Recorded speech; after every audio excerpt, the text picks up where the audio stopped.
Mega DSC అన్నాడు. అందరూ అబ్బో అనుకున్నాం. ఇంత ఇస్తాడనుకున్నాం. ఇచ్చింది ఎంతో తెలుసా?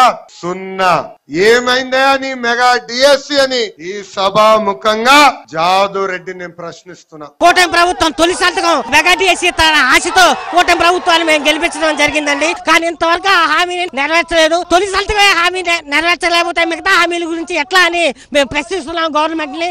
దయచేసి మా యొక్క డిఎస్సి అభ్యర్థుల గురించి బాధ అర్థం చేసుకొని కొంచెం ప్రభుత్వం వెంటనే నోటిఫికేషన్ రిలీజ్ చేయాలని గవర్నమెంట్ ని హృదయపూర్వకంగా విజ్ఞప్తి చేస్తున్నాం అండి. క్యాలెండర్ డేట్లు అయితే మారుతున్నాయి, నోటిఫికేషన్ లేదు, ఏమీ లేదు.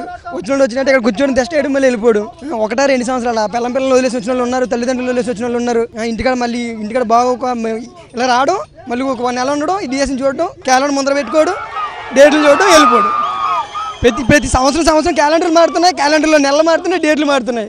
ఒకటి నోటిఫికేషన్ ఇస్తానండం, ఆంధ్రప్రదేశ్ ధర్నాలు చేయడం, మళ్ళీ వెనక్కి వెళ్ళిపోవడం, మళ్ళీ ఇది రిపీట్ అవుతుంది తప్ప నోటిఫికేషన్ లేదు, ఏమీ లేదు. చెప్పారు కదా, ఒకటి చెప్పిన తర్వాత దాన్ని నెరవేర్చాలి. మేము ఓటేస్తేనే కదండి మీరు అందరూ గెలిచింది. మేము లేకపోతే మీరు ఎక్కడి వరకు ప్రభుత్వం ఎక్కడ ఉంది? మేము ఉంటేనే కదా మీరు అందరూ ఉన్నది. అర్థం చేసుకొని కొద్దిగా నోటిఫికేషన్ ఏదైనా త్వరగా ఇస్తే మా బాధ్యత కొద్దిగా తీరుతుంది.